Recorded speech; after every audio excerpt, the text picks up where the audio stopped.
तो नमस्कार, एक बार फिर से आप लोगों के सामने आ गए हैं दूसरे मैच के फैंटेसी टिप्स लेकर। जो आज दूसरा वनडे मुकाबला खेला जाएगा उसका फैंटेसी टिप्स क्या है ये मैं आप लोगों को बताऊंगा। प्लेइंग 11 हमने अपने चैनल पर बता दी है, आप हमारे चैनल पर जा सकते हैं, वहां पर प्लेइंग 11 देख सकते हैं और उसका फ़ायदा उठा सकते हैं, क्योंकि लगातार हम आपको प्लेइंग 11 और फैंटेसी टिप्स बताते हैं। देखिए, अब मैं आपको हमेशा एक बात बताता हूँ, जब भी मैं आपको फैंटेसी टिप्स बताता हूँ आपको हमेशा एक बात बताता हूँ, खिलाड़ी की फॉर्म का, उसकी फिटनेस का जरूर ध्यान रखें, विपक्षी टीम के गेंदबाजों का जरूर ध्यान रखें, नंबर का जरूर ध्यान रखें। ये जरूर ध्यान रखें कि विपक्षी टीम के पास कैसी गेंदबाजी लाइनअप है, तभी तो मजा आता है ना। अब देखिए, मैं आपको बताना शुरू करता हूं कि क्या क्या फायदे हैं। देखिए, सबसे पहले Jason Roy, Bairstow, Root, Buttler, Stokes, Livingstone, ये टीम हो सकती है जो मैं बता रहा हूँ। Moeen Ali, Overton, Willey, Brydon Carse और टॉपले, ये हो सकते हैं इनकी इंग्लैंड वालों की और भारत वालों की हो सकती है। रोहित शर्मा, धवन, सूर्य कुमार यादव, श्रेयस अय्यर, हार्दिक, पंत, जडेजा, शमी, बुमराह, चहल, प्रसिद्ध कृष्णा, मतलब पुरानी टीम ये हो सकती है भारत वालों की। और इसमें कुछ हो सकता है कि बदलाव आपको देखने को मिले इंग्लैंड में, क्योंकि जब हार होती है तो शायद बदलाव देखने को मिलता है।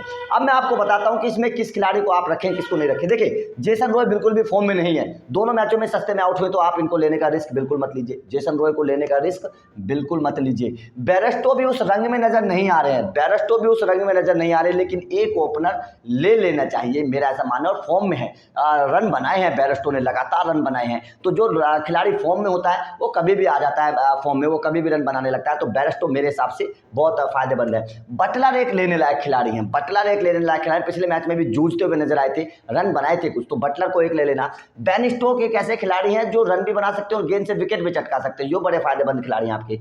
उसके बाद में लिविंगस्टन, ये चार खिलाड़ी जो है 1 2 3 4, ये चार खिलाड़ी आपके लिए बहुत फायदेमंद है। मोइन अली, ये 5 खिलाड़ी आप ले लेंगे तो आपका क्या फायदा हो जाएगा इंग्लैंड की तरफ से। अगर आपने 5 खिलाड़ी ले लिए तो आपको गेंदबाज भी मिल गए, मोइन अली भी गेंदबाज है, लिविंगस्टन भी गेंदबाज हैं, स्टोक्स भी गेंदबाज हैं, ये आपको 3 गेंदबाज भी मिल गए और सारे बल्लेबाज भी मिल गए। तो ये आपको टीम ले लेनी चाहिए, बहुत बेहतर टीम यहाँ तक है। अब मैं आपको आगे भी बता दूंगा, कुछ गेंदबाज इनके और भी हैं जिनको आप बदलाव कर सकते हैं। यहाँ पर क्या है कि आपको ये देखना पड़ेगा कि मोइन अली निचले क्रम पर बहुत आते हैं, ये आप ये चीज़ समझिएगा, मोइन अली निचले क्रम पर बहुत आते हैं।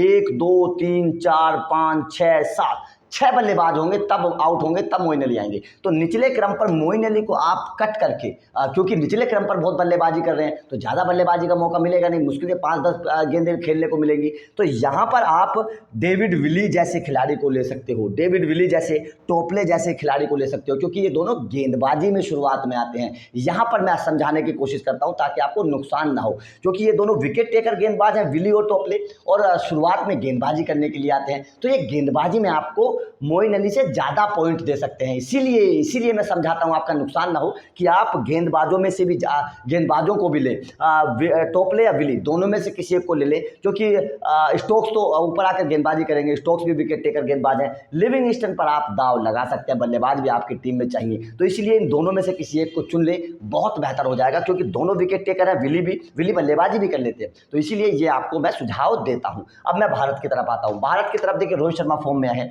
रोहित शर्मा ने रन बनाए हैं, तो जाहिर तौर पर आप उनको लेना चाहेंगे। उसके बाद में मैं चाहता हूं कि सूर्य कुमार यादव को आप ले लीजिए। धवन के ऊपर शायद इतना दाव मत लगाइएगा, मेरे हिसाब से, मैं जो मानता हूं। उसके बाद में हार्दिक पांड्या को ले लीजिए, क्योंकि वो गेंदबाजी भी कर रहे हैं इस वक्त और बल्लेबाजी भी कर रहे हैं और ऊपरी क्रम पर भी खेल रहे हैं, ये भी बड़ा बेनिफिट है।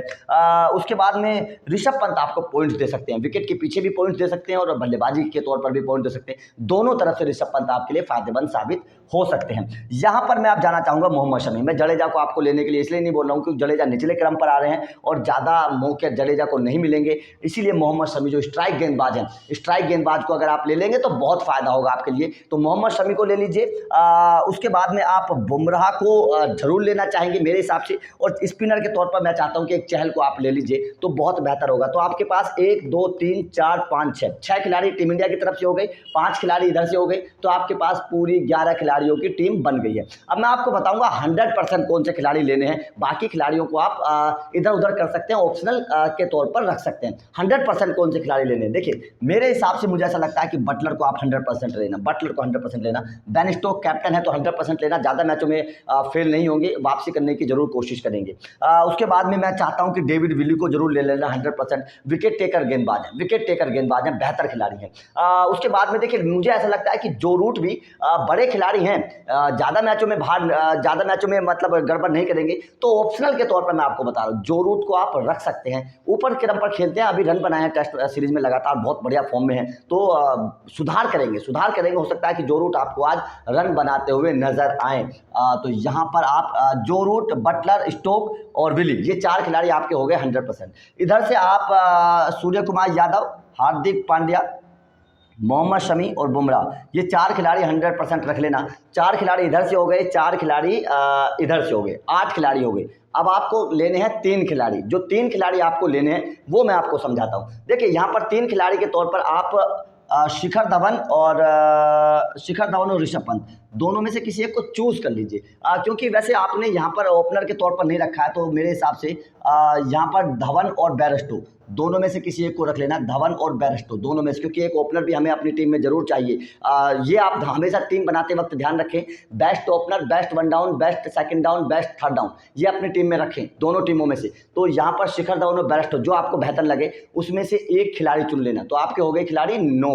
अब आपको 2 खिलाड़ी और चुनने हैं। तो 2 खिलाड़ियों में मैं आपको बता देता हूँ। 2 खिलाड़ियों में आप जडेजा और लिविंगस्टन, दोनों में से किसी एक को चुन लेना। दोनों ऑलराउंडर हैं, स्पिन ऑलराउंडर हैं। तो यहाँ पर आप दोनों में से अगर किसी एक को चुन लेंगे तो आपके खिलाड़ी पास हो गए 10, और आपको ऑलराउंडर भी मिल गए बीच के क्रम के, दोनों में से, दोनों टीमों में से। तो यहाँ पर जडेजा और लिविंगस्टन, दोनों में से किसी एक को चुन लेना, जिसको आप बेहतर समझ रहे हैं उसको चुन लेना। तो आपके पास खिलाड़ी हो गए 10। अब आपको खिलाड़ी चुनने हैं 11वें में। देखिए यहाँ पर आप प्रसिद्ध कृष्णा और चहल, मेरे हिसाब से पता नहीं क्यों मुझे ऐसा लगता है कि प्रसिद्ध कृष्णा और चहल में से अगर आप चुनना चाहेंगे तो बहुत बेहतर होगा। या फिर आप मोइन अली,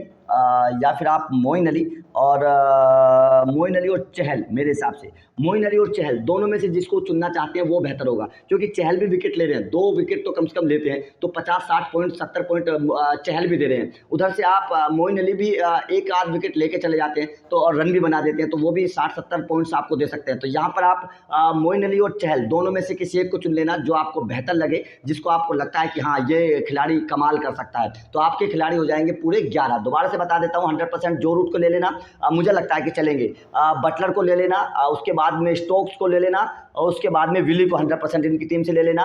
सूर्य कुमार यादव, हार्दिक पांड्या, शमी और बुमराह, इस टीम से ये 4 100% हो गए। ऑप्शनल के तौर पर मैं बता देता हूँ, धवन और बेयरस्टो, दोनों में से किसी एक को ले लेना। आपके पास खिलाड़ी हो गए 9, क्योंकि 8 पहले थे, 9 हो गए। उसके बाद में आप जडेजा और लिविंगस्टन में से किसी एक को ले लेना। आपके पास खिलाड़ी हो गए 10, और उसके बाद चहल और मोइन अली, दोनों में से किसी एक को ले लेना। तो आपके पास खिलाड़ी हो गए 11। ये 11 खिलाड़ियों की एक पूरी टीम हो गई। अब बात आती है कैप्टन और वाइस कैप्टन की, ये भी मैं आपको समझा देता हूं। देखिए कैप्टन के तौर पर आप हमेशा कोशिश करेंगे, करते होंगे कि ऊपरी क्रम के बल्लेबाज को रखें जो रन बना रहा है, लगातार बेहतर प्रदर्शन कर रहा है। बिल्कुल बात भी ठीक है, लगातार जो रन बनाते हैं वो खिलाड़ी होते भी अच्छे हैं। तो यहाँ पर भी आप रोहित शर्मा या बेयरस्टो, दोनों में से किसी एक को कैप्टन के तौर पर इस्तेमाल कर सकते हैं। दोनों में से किसी एक को कैप्टन बना सकते हैं। दोनों ही धुआंधार बल्लेबाज है, दोनों ही रन बना रहे हैं, दोनों ने शानदार पारियां खेली हैं। तो दोनों में से रोहित शर्मा या बेयरस्टो, दोनों में से किसी एक को। हार्दिक पांड्या भी कैप्टन के, उसके बाद में जो रूट भी एक कैप्टन के बहुत बढ़िया मटेरियल होते हैं। ये खिलाड़ी जो ऊपरी क्रम पर खेलते हैं, गेंदबाजी और बल्लेबाजी दोनों करते हैं, वो भी बहुत अच्छे कैप्टन के मटेरियल होते हैं, क्योंकि वो आपको डबल पॉइंट देते हैं।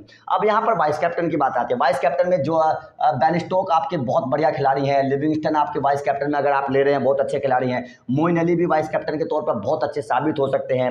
मोहम्मद शमी जैसा गेंदबाज, बुमराह जैसा गेंदबाज, देखिए बुमराह तो जिसके पिछले मुकाबले में कैप्टन होते होंगे, उसका मजा आ गया होगा। तो ऐसे गेंदबाजी आप भी आपके कैप्टन वाइस कैप्टन के बहुत बढ़िया मटेरियल होते हैं। तो यहाँ पर भी आप भरोसा रख सकते हैं कि आप गेंदबाजों को भी कैप्टन बना सकते हैं। लेकिन जो विकेट टेकर गेंदबाज है, जो गुच्छों में विकेट लेना जानता है, जैसे बुमराह हुए, शमी हुए, दोनों गुच्छों में लेते हैं।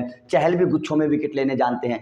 उसके बाद में डेविड विली भी अच्छे गेंदबाज हैं। मोइन अली गुच्छों में विकेट लेना जानते हैं।